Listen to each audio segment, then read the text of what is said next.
दोस्तों नमस्कार। मैं मिथिलेश आपका स्वागत करता हूं लाइव न्यूज़ 5 के प्लेटफॉर्म पर। और अभी मैं बताऊंगा कि ममता कुलकर्णी की शादी के बारे में।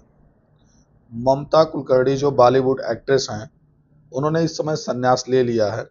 एक समय पर उनका नाम ड्रग माफिया विक्की गोस्वामी से जुड़ा था।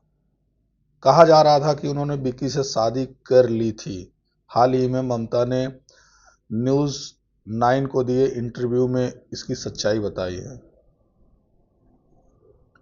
90 के दशक के पॉपुलर एक्ट्रेस ममता कुलकर्णी ने कई हिंदी फिल्मों में काम किया। इनकी कई फिल्में सफल रहीं और सफल फिल्मी कैरियर ममता ने छोड़ दिया था और दुबई चली गई थी, लेकिन कुछ समय पहले ही भारत वापस आई हैं। वहीं संन्यास लेते हुए अब वो महामंडलेश्वर बन चुकी हैं। एक समय पर ममता का नाम ड्रग माफिया विक्की गोस्वामी के साथ जुड़ा था और कहा जा रहा था कि उन्होंने विक्की गोस्वामी से शादी कर ली थी। कुछ समय पहले ममता ने खुद इस बारे में बात की और इसकी सच्चाई भी बताई। उन्होंने न्यूज़ 9 लाइव को दिए गए एक इंटरव्यू में अपने और विक्की गोस्वामी के रिश्ते पर बात की। उन्होंने बताया कि उनका रिश्ता तो था लेकिन शादी नहीं की थी। ममता कुलकर्णी ने कहा, ये सब फालतू की बातें हैं। मैंने कभी शादी नहीं की, मैं अभी भी सिंगल हूं। ममता ने रिपोर्टर से बातचीत करते हुए कहा कि विक्की और मैं रिश्ते में थे, लेकिन मैंने 4 साल पहले उसे ब्लॉक कर दिया था।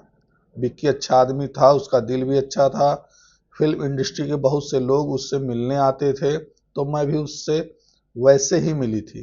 ममता कुलकर्णी ने आगे कहा, मैं फिल्म इंडस्ट्री से आखिरी इंसान थी जो विक्की से मिली। जब मुझे उसकी सच्चाई का पता चला तो मैंने उसे छोड़ दिया। वो दुबई की जेल में था। मैंने बहुत कोशिश की उससे जेल से छुड़वाने की और 2012 में वो जेल से बाहर आया। मैं उससे 2016 में मिली, उसके बाद वो फिर से अरेस्ट हो गया था। वो मेरा पास्ट था।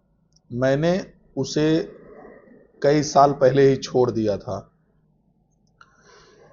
2000 की शुरुआत में जब ममता कुलकर्णी विक्की गोस्वामी से जेल में मिलने जाती थी, तब उनका नाम ड्रग माफिया के साथ जोड़ा गया था।